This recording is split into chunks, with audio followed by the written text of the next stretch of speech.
Salut à tous, moi c'est Duclair avec vous aujourd'hui, n'est-ce pas, pour le début du cours dans Atlantis Studio 4. Aujourd'hui, pour ce premier cours, nous allons nous attarder sur la présentation, n'est-ce pas, de l'interface d'Atlantis Studio 4. Alors, pour un dessin déjà, n'est-ce pas, exporté d'un logiciel vers Atlantis Studio, ça s'affiche dans notre machine de cette manière-là. Donc, pour travailler avec cela, il est question donc de venir là où on avait gardé notre fichier, double-cliquer sur l'icône qui s'affiche comme ça, puis ça va s'ouvrir tout simplement et puis notre dessin apparaîtra dans l'interface comme vous pouvez le voir présenté comme ça là. Il est donc question pour nous de voir dans quelle mesure présenter un tout petit peu les commandes d'Atlantis Studio 4.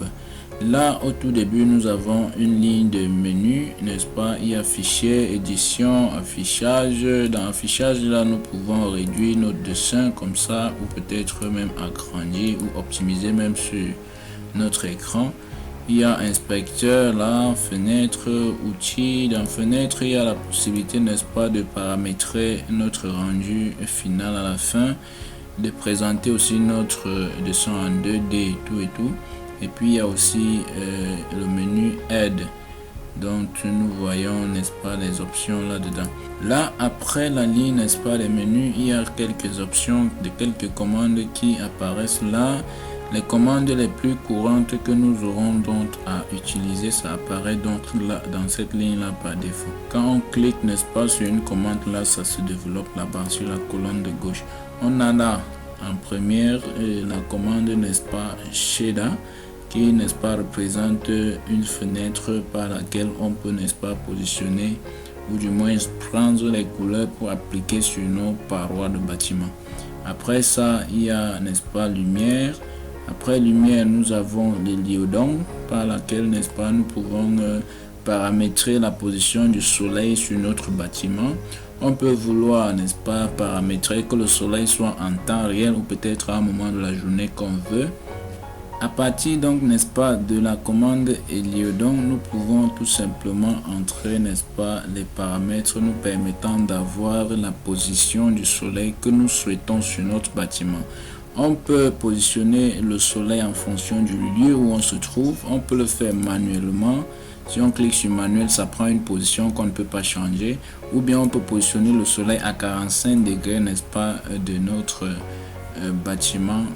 Si je prends, n'est-ce pas, la commande lieu là, il y a donc la possibilité, n'est-ce pas, d'aller même jusqu'à mettre notre position exacte avec nos coordonnées.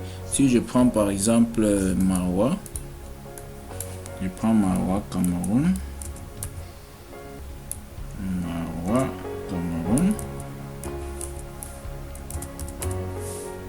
et à la suite je mets, n'est-ce pas, les coordonnées du genre 14.15. L'autre coordonnée c'est 10.27. Et là, vous voyez la position, n'est-ce pas, automatiquement représentée, n'est-ce pas, de la zone où je me trouve. Là, je tape tout simplement OK. Quand je tape OK, donc ça suppose que la position du soleil, quand je prends par exemple le lieu ici, je me mets à balader, n'est-ce pas, sur la date au courant de l'année. La position du soleil qui me présente là, c'est une position réelle. On peut avoir besoin, n'est-ce pas, de positionner l'ombrage sur notre bâtiment de manière réelle. Donc c'est sous cette forme là donc on va donc se mettre à paramétrer.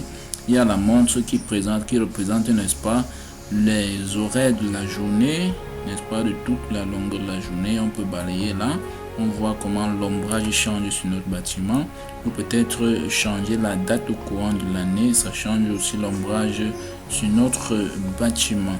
Donc la ligne qui suit, n'est-ce pas, c'est la puissance. On peut avoir besoin d'appliquer, n'est-ce pas, à notre bâtiment, n'est-ce pas, une insolation qu'on connaît, et puis voilà, on vient tout simplement et on joue sur, n'est-ce pas, la puissance du soleil à ce niveau-là. Voilà pour ce qui est, n'est-ce pas, du soleil. Ici là, c'est objet. Quand on prend donc, n'est-ce pas, un objet qu'on positionne, il y a la possibilité, n'est-ce pas, de le roter ici, de le déplacer, de le dimensionner, d'entrer tout du moins les dimensions, n'est-ce pas, qui nous conviennent à partir d'ici. Il y a donc l'autre option là qui nous permet, n'est-ce pas, cadrer, n'est-ce pas, une zone, de sélectionner une zone qu'on voudrait faire afficher et peut-être éliminer une autre zone. On verra, n'est-ce pas, ces aspects dans les prochains cours.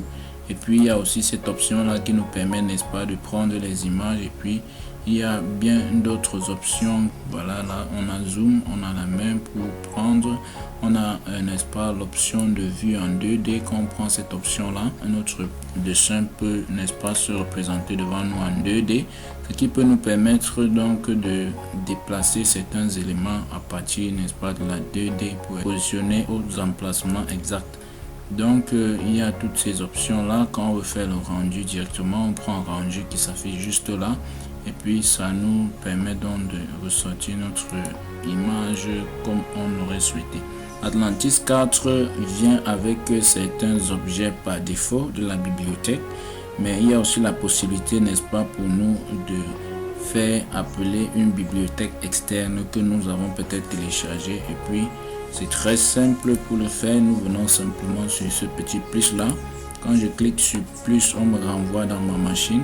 Je peux aller donc dans ma machine parce que j'ai une bibliothèque externe dans ma machine. Je recherche l'emplacement de ma bibliothèque tout simplement. Et puis j'appelle dans mon logiciel pour pouvoir exploiter les objets qui s'y trouvent. Voilà ma bibliothèque qui est là. Objet pour Atlantis, c'est ma bibliothèque. Je double-clique sur ça, ça m'affiche donc tout ce qui est dans ma bibliothèque. Si je veux prendre tout le dossier complet, donc je laisse ceci coché là et puis je clique sur OK. Voilà, ça apparaît donc à ce niveau là automatiquement. Là dedans donc j'ai tous les éléments qui étaient dans ma bibliothèque et je peux tout simplement exploiter sur mon dessin. Donc c'est un tout petit peu cela pour ce qui est de la présentation de l'interface d'Atlantis Studio 4. On vous donne rendez-vous donc pour les prochains cours. N'hésitez pas, n'est-ce pas, de nous faire part de vos préoccupations, de vos lacunes, de vos incompréhensions pour que nous essayions de vous élucider davantage là-dessus. Il y a aussi dans notre chaîne certains cours qui sont déjà passés dans AutoCAD, dans Archicad, dans Robot et tout. Visitez la chaîne et abonnez-vous. Activez la cloche de notification, n'est-ce pas, afin de pouvoir être, n'est-ce pas, au courant, n'est-ce pas, de ce que nous mettons en ligne. Merci et à très bientôt pour les prochaines vidéos.